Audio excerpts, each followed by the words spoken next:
Frankenstein or the Modern Prometheus by Mary Shelley. Letter 1. To Mrs. Saville, England, St. Petersburg, December 11th, 17.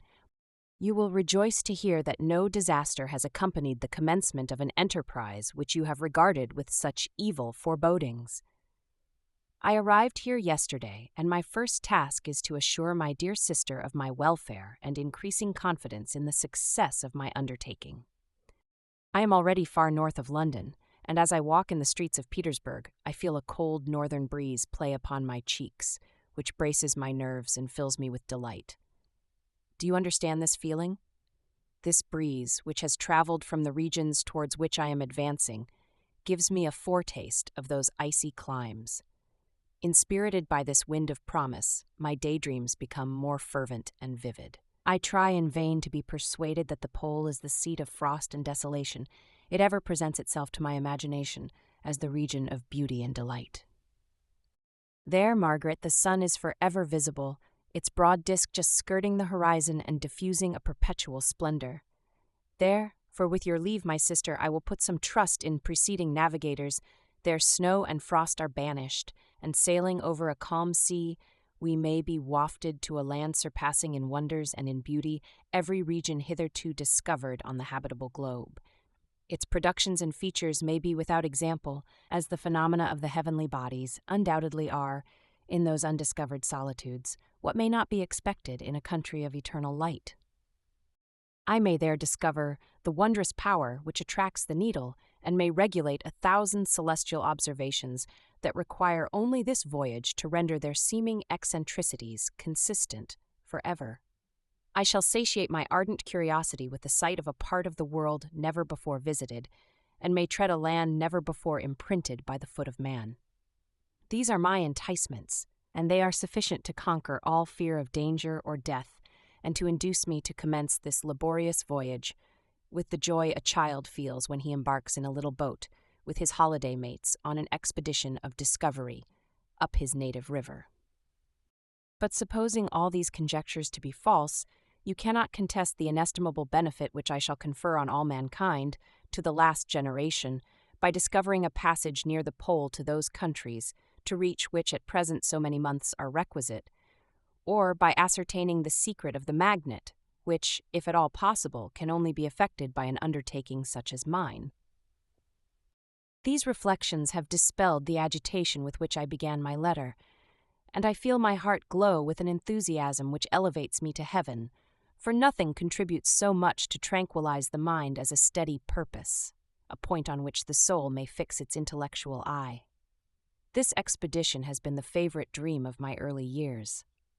I have read with ardor the accounts of the various voyages which have been made in the prospect of arriving at the North Pacific Ocean through the seas which surround the pole. You may remember that a history of all the voyages made for purposes of discovery composed the whole of our good Uncle Thomas's library. My education was neglected, yet I was passionately fond of reading. These volumes were my study day and night, and my familiarity with them increased that regret which I had felt as a child on learning that my father's dying injunction had forbidden my uncle to allow me to embark in a seafaring life. These visions faded when I perused for the first time those poets whose effusions entranced my soul and lifted it to heaven. I also became a poet, and for 1 year lived in a paradise of my own creation. I imagined that I also might obtain a niche in the temple where the names of Homer and Shakespeare are consecrated. You are well acquainted with my failure and how heavily I bore the disappointment. But just at that time I inherited the fortune of my cousin, and my thoughts were turned into the channel of their earlier bent. 6 years have passed since I resolved on my present undertaking. I can even now remember the hour from which I dedicated myself to this great enterprise. I commenced by inuring my body to hardship. I accompanied the whale fishers on several expeditions to the North Sea. I voluntarily endured cold, famine, thirst, and want of sleep. I often worked harder than the common sailors during the day, and devoted my nights to the study of mathematics, the theory of medicine, and those branches of physical science from which a naval adventurer might derive the greatest practical advantage. Twice I actually hired myself as an undermate in a Greenland whaler, and acquitted myself to admiration. I must own, I felt a little proud when my captain offered me the second dignity in the vessel, and entreated me to remain with the greatest earnestness, so valuable did he consider my services. And now, dear Margaret, do I not deserve to accomplish some great purpose? My life might have been passed in ease and luxury, but I preferred glory to every enticement that wealth placed in my path. Oh, that some encouraging voice would answer in the affirmative. My courage and my resolution is firm, but my hopes fluctuate, and my spirits are often depressed. I am about to proceed on a long and difficult voyage, the emergencies of which will demand all my fortitude. I am required not only to raise the spirits of others, but sometimes to sustain my own when theirs are failing. This is the most favorable period for traveling in Russia. They fly quickly over the snow in their sledges. The motion is pleasant and, in my opinion, far more agreeable than that of an English stagecoach. The cold is not excessive if you are wrapped in furs, a dress which I have already adopted, for there is a great difference between walking the deck and remaining seated motionless for hours when no exercise prevents the blood from actually freezing in your veins. I have no ambition to lose my life on the post road between St. Petersburg and Archangel. I shall depart for the latter town in a fortnight or 3 weeks, and my intention is to hire a ship there, which can easily be done by paying the insurance for the owner, and to engage as many sailors as I think necessary among those who are accustomed to the whale fishing. I do not intend to sail until the month of June, and when shall I return? Ah, dear sister, how can I answer this question? If I succeed, many, many months, perhaps years, will pass before you and I may meet. If I fail, you will see me again soon or never. Farewell, my dear, excellent Margaret. Heaven shower down blessings on you and save me, that I may again and again testify my gratitude for all your love and kindness. Your affectionate brother, Letter 2. To Mrs. Saville, England, Archangel, 28th March, 17. How slowly the time passes here, encompassed as I am by frost and snow. Yet a second step is taken towards my enterprise. I have hired a vessel and am occupied in collecting my sailors. Those whom I have already engaged appear to be men on whom I can depend and are certainly possessed of dauntless courage. But I have one want, which I have never yet been able to satisfy, and the absence of the object of which I now feel as a most severe evil. I have no friend, Margaret. When I am glowing with the enthusiasm of success, there will be none to participate my joy. If I am assailed by disappointment, no one will endeavor to sustain me in dejection. I shall commit my thoughts to paper, it is true, but that is a poor medium for the communication of feeling. I desire the company of a man who could sympathize with me, whose eyes would reply to mine. You may deem me romantic, my dear sister, but I bitterly feel the want of a friend. I have no one near me, gentle yet courageous, possessed of a cultivated as well as of a capacious mind, whose tastes are like my own, to approve or amend my plans.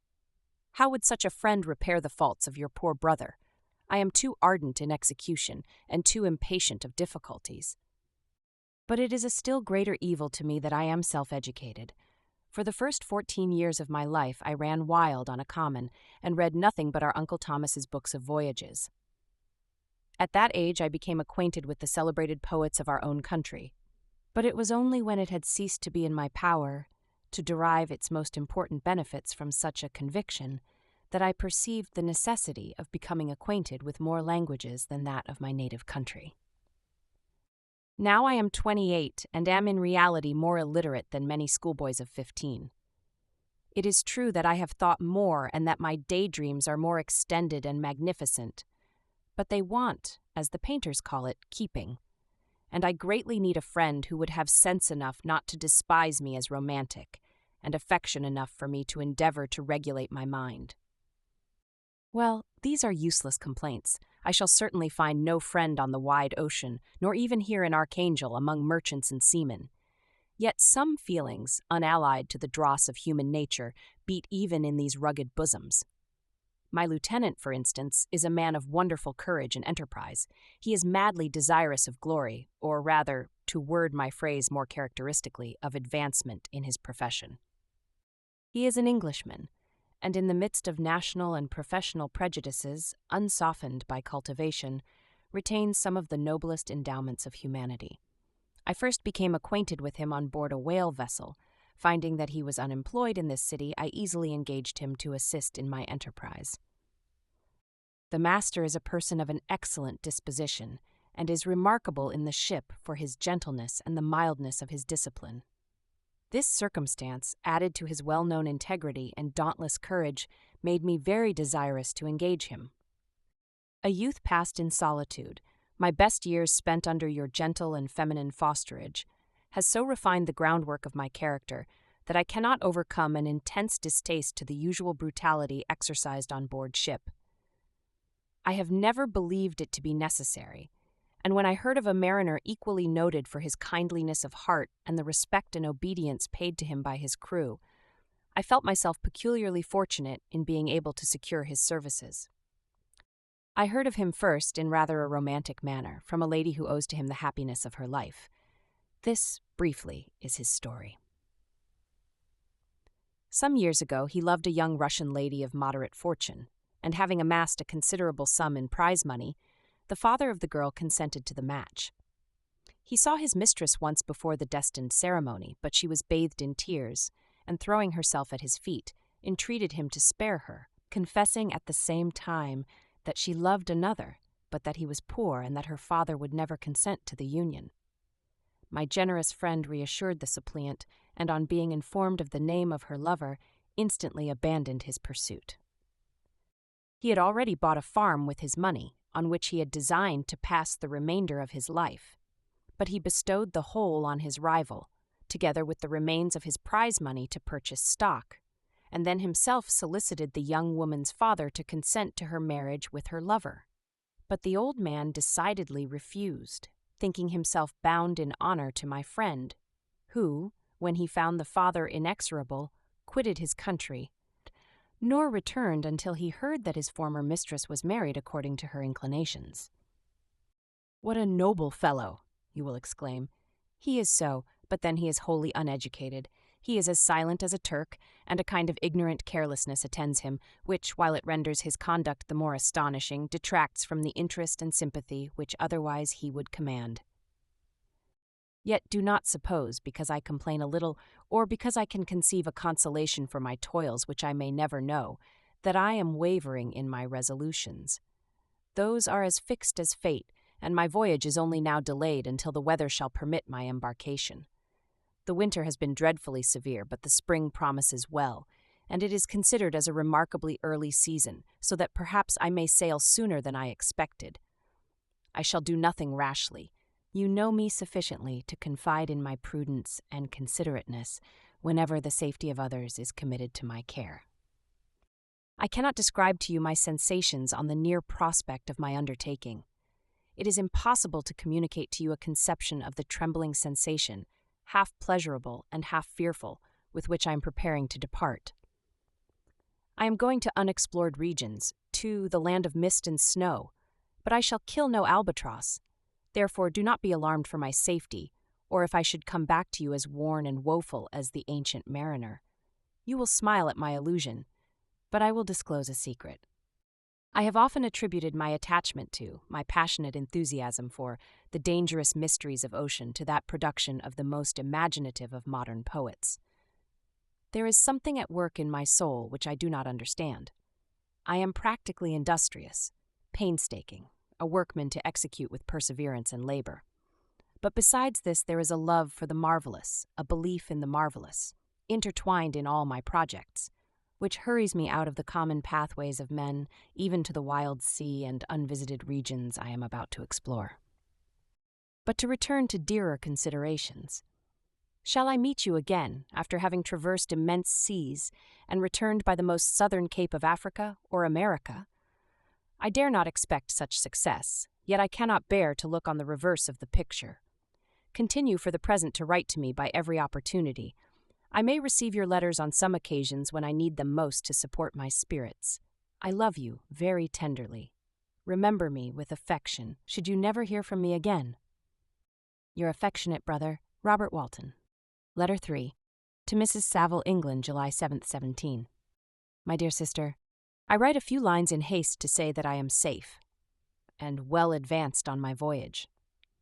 This letter will reach England by a merchantman now on its homeward voyage from Archangel, more fortunate than I, who may not see my native land, perhaps, for many years.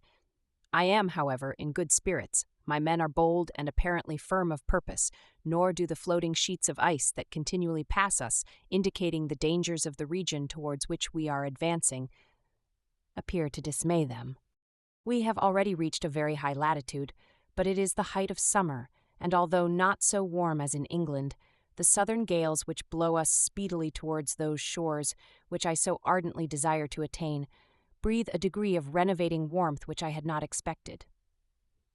No incidents have hitherto befallen us that would make a figure in a letter. One or two stiff gales and the springing of a leak are accidents which experienced navigators scarcely remember to record, and I shall be well content if nothing worse happen to us during our voyage. Adieu, my dear Margaret. Be assured that for my own sake, as well as yours, I will not rashly encounter danger. I will be cool, persevering, and prudent. But success shall crown my endeavors. Wherefore not? Thus far I have gone tracing a secure way over the pathless seas, the very stars themselves being witnesses and testimonies of my triumph. Why not still proceed over the untamed yet obedient element? What can stop the determined heart and resolved will of man?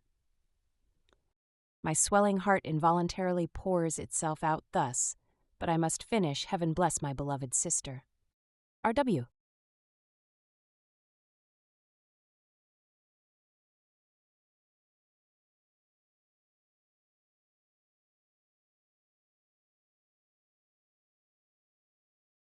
Letter 4 to Mrs. Saville, England. August 5th, 17. So strange an accident has happened to us that I cannot forbear recording it, although it is very probable that you will see me before these papers can come into your possession. Last Monday, July 31st, we were nearly surrounded by ice, which closed in the ship on all sides, scarcely leaving her the sea room in which she floated. Our situation was somewhat dangerous, especially as we were compassed round by a very thick fog. We accordingly lay to, hoping that some change would take place in the atmosphere and weather. About 2 o'clock the mist cleared away, and we beheld, stretched out in every direction, vast and irregular plains of ice, which seemed to have no end. Some of my comrades groaned, and my own mind began to grow watchful with anxious thoughts, when a strange sight suddenly attracted our attention and diverted our solicitude from our own situation. We perceived a low carriage, fixed on a sledge and drawn by dogs, pass on towards the north, at the distance of half a mile. A being which had the shape of a man, but apparently of gigantic stature, sat in the sledge and guided the dogs. We watched the rapid progress of the traveler with our telescopes until he was lost among the distant inequalities of the ice. This appearance excited our unqualified wonder. We were, as we believed, many hundred miles from any land, but this apparition seemed to denote that it was not, in reality, so distant as we had supposed. Shut in, however, by ice, it was impossible to follow his track, which we had observed with the greatest attention. About 2 hours after this occurrence, we heard the ground sea, and before night the ice broke and freed our ship. We, however, lay to until the morning, fearing to encounter in the dark those large loose masses which float about after the breaking up of the ice. I profited of this time to rest for a few hours. In the morning, however, as soon as it was light, I went upon deck and found all the sailors busy on one side of the vessel, apparently talking to someone in the sea. It was, in fact, a sledge, like that we had seen before, which had drifted towards us in the night on a large fragment of ice. Only one dog remained alive, but there was a human being within it, whom the sailors were persuading to enter the vessel. He was not, as the other travelers seemed to be, a savage inhabitant of some undiscovered island, but a European. When I appeared on deck, the master said, "Here is our captain, and he will not allow you to perish on the open sea." On perceiving me, the stranger addressed me in English, although with a foreign accent. "Before I come on board your vessel," said he, "will you have the kindness to inform me whither you are bound?" You may conceive my astonishment on hearing such a question addressed to me from a man on the brink of destruction, and to whom I should have supposed that my vessel would have been a resource which he would not have exchanged for the most precious wealth the earth can afford. I replied, however, that we were on a voyage of discovery towards the northern pole. Upon hearing this, he appeared satisfied and consented to come on board. Good God! Margaret, if you had seen the man who thus capitulated for his safety, your surprise would have been boundless. His limbs were nearly frozen, and his body dreadfully emaciated by fatigue and suffering. I never saw a man in so wretched a condition. We attempted to carry him into the cabin, but as soon as he had quitted the fresh air he fainted. We accordingly brought him back to the deck and restored him to animation by rubbing him with brandy and forcing him to swallow a small quantity. As soon as he showed signs of life, we wrapped him up in blankets and placed him near the chimney of the kitchen stove. By slow degrees he recovered and ate a little soup, which restored him wonderfully. 2 days passed in this manner before he was able to speak, and I often feared that his sufferings had deprived him of understanding. When he had in some measure recovered, I removed him to my own cabin and attended on him as much as my duty would permit. I never saw a more interesting creature. His eyes have generally an expression of wildness and even madness, but there are moments when, if anyone performs an act of kindness towards him or does him any the most trifling service, his whole countenance is lighted up, as it were, with a beam of benevolence and sweetness that I never saw equaled. But he is generally melancholy and despairing, and sometimes he gnashes his teeth, as if impatient of the weight of woes that oppresses him. When my guest was a little recovered, I had great trouble to keep off the men, who wished to ask him 1,000 questions, but I would not allow him to be tormented by their idle curiosity, in a state of body and mind whose restoration evidently depended upon entire repose. Once, however, the lieutenant asked why he had come so far upon the ice in so strange a vehicle. His countenance instantly assumed an aspect of the deepest gloom, and he replied, "To seek one who fled from me." "And did the man whom you pursued travel in the same fashion?" "Yes." "Then I fancy we have seen him, for the day before we picked you up we saw some dogs drawing a sledge with a man in it across the ice." This aroused the stranger's attention, and he asked a multitude of questions concerning the route which the Damon, as he called him, had pursued. Soon after, when he was alone with me, he said, "I have, doubtless, excited your curiosity as well as that of these good people, but you are too considerate to make inquiries." "Certainly, it would indeed be very impertinent and inhuman in me to trouble you with any inquisitiveness of mine. And yet you rescued me from a strange and perilous situation. You have benevolently restored me to life." Soon after this, he inquired if I thought that the breaking up of the ice had destroyed the other sledge. I replied that I could not answer with any degree of certainty, for the ice had not broken until near midnight, and the traveler might have arrived at a place of safety before that time, but of this I could not judge. From this time a new spirit of life animated the decaying frame of the stranger. He manifested the greatest eagerness to be upon deck to watch for the sledge which had before appeared, but I have persuaded him to remain in the cabin, for he is far too weak to sustain the rawness of the atmosphere. I have promised that someone should watch for him and give him instant notice if any new object should appear in sight. Such is my journal of what relates to this strange occurrence up to the present day. The stranger has gradually improved in health, but is very silent and appears uneasy when anyone except myself enters his cabin. Yet his manners are so conciliating and gentle that the sailors are all interested in him, although they have had very little communication with him. For my own part, I begin to love him as a brother, and his constant and deep grief fills me with sympathy and compassion.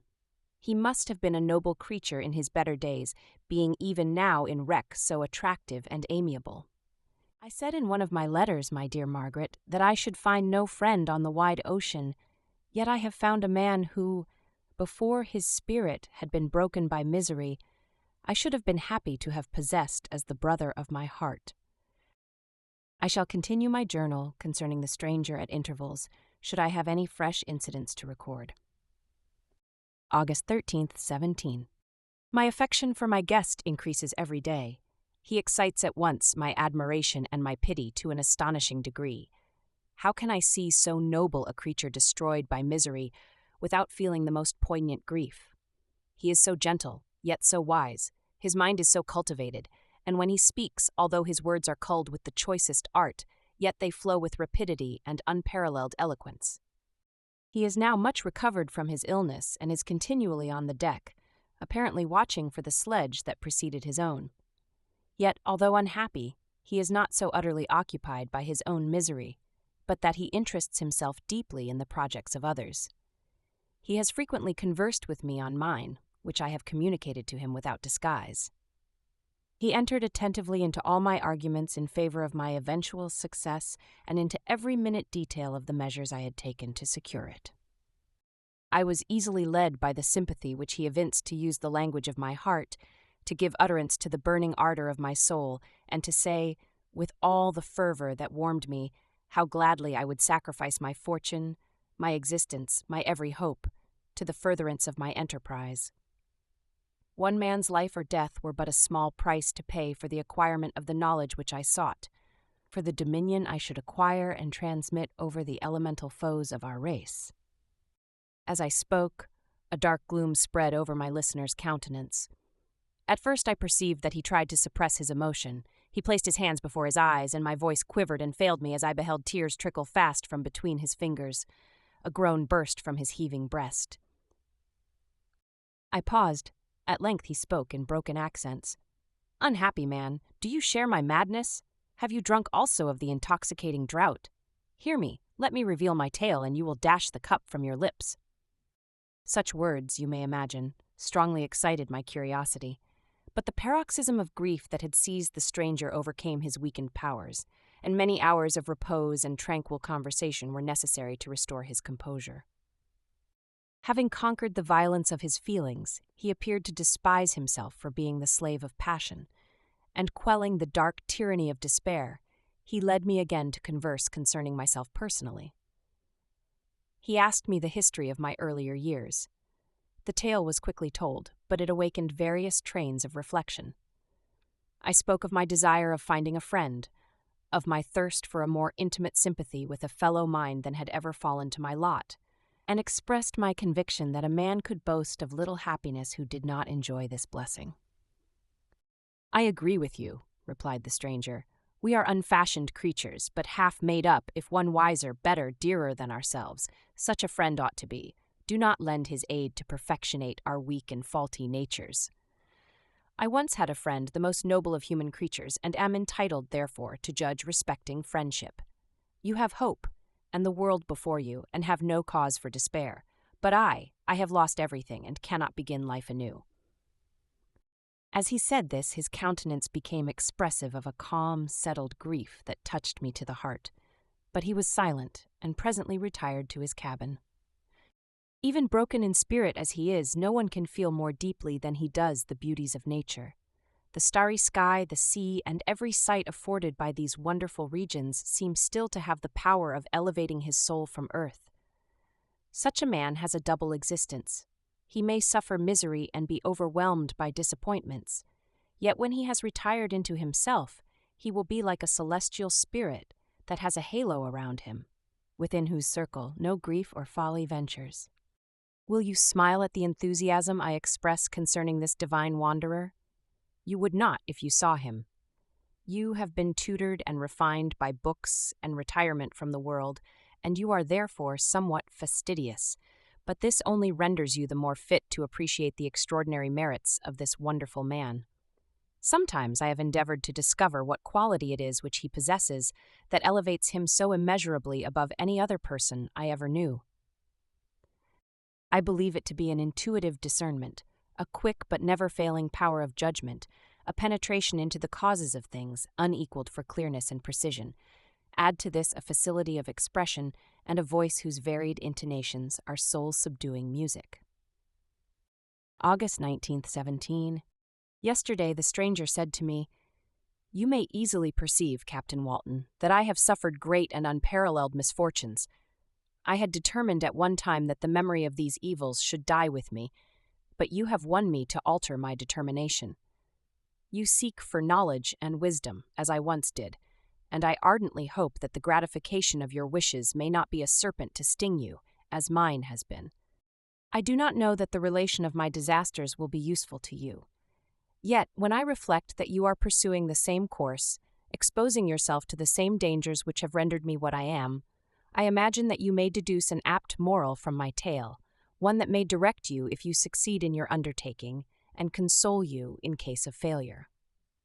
Prepare to hear of occurrences which are usually deemed marvelous. Were we among the tamer scenes of nature, I might fear to encounter your unbelief, perhaps your ridicule. But many things will appear possible in these wild and mysterious regions, which would provoke the laughter of those unacquainted with the ever-varied powers of nature, nor can I doubt but that my tale conveys in its series internal evidence of the truth of the events of which it is composed. You may easily imagine that I was much gratified by the offered communication, yet I could not endure that he should renew his grief by a recital of his misfortunes.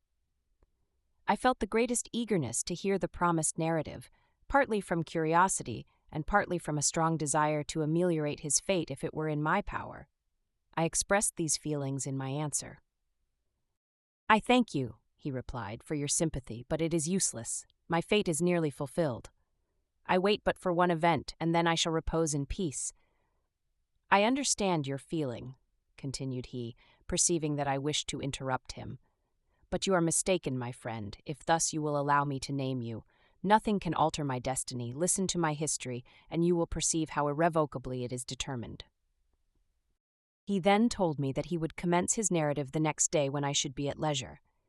This promise drew from me the warmest thanks.